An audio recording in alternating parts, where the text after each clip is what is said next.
Magandang araw mga kababos. Narito ang latest news ngayon sa PBA.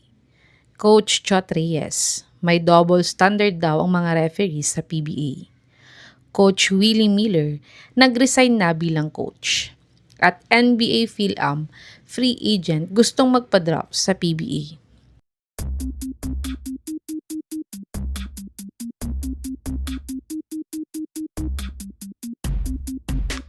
Nakasurvive nga ang TNT sa Wednesday game nila kontra sa Rain or Shine sa score na 103-111. At ang best player sa larong ito ay ang big man nilang si Poy Eram na nagtala ng career high niyang 31 points, 6 rebounds, 2 assists at 2 blocks sa kanilang panalo. Pero ang highlights nga ng larong ito ay ang nang ma-technical foul nga si Coach Chot Reyes nang pumasok siya sa loob ng court dahil sa pagrereklamo niya sa maling call nito. At nasabi na lang niya sa kanyang interview na bakit daw pag ibang coach, lalo na si Coach Tim Cone, ay kahit lumalagpas siya sa line ay hindi pa din sila tinitechnical foul ng mga referee. Kaya't parang may double standard nga daw ang mga referee ng PBA ngayon. Kayo mga kababos, sang-ayon ba kayo sa sinabi ni Coach Chot na may pinapaboran ang mga referee sa PBA? I-comment nyo na po yan sa baba. At Coach Willie Miller, nag-resign na. Si Willie Miller nga ay assistant coach ng Converge Fiber Xers.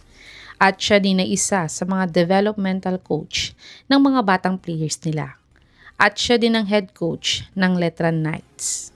Pero matapos nga ang isang taon, ay nagdesisyon siyang mag-resign bilang head coach nito dahil nga sa rule ng Converge na bawal silang mag-coach sa ibang liga kung ikaw ay under contract sa kanila, at ito nga din ang nangyari dati sa former assistant coach nilang si Coach Charles Chu. Kaya ito umalis sa Converge dati. Dumako naman tayo sa balitang gusto daw magpa-draft ng PhilAm NBA free agent na player na to. Si Remy Martin nga ay isang undrafted player sa NBA. At kahit sa NBA G League nga ay bigo itong makapaglaro. Kaya't sa Iceland League na lang siya naglaro last season.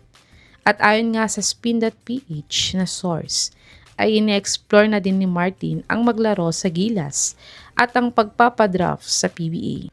Sa tingin niyo mga kababos, mas maganda bang magpa-draft na lang ang PhilAm player na si Remy Martin sa PBA? I-comment nyo na po yan sa baba.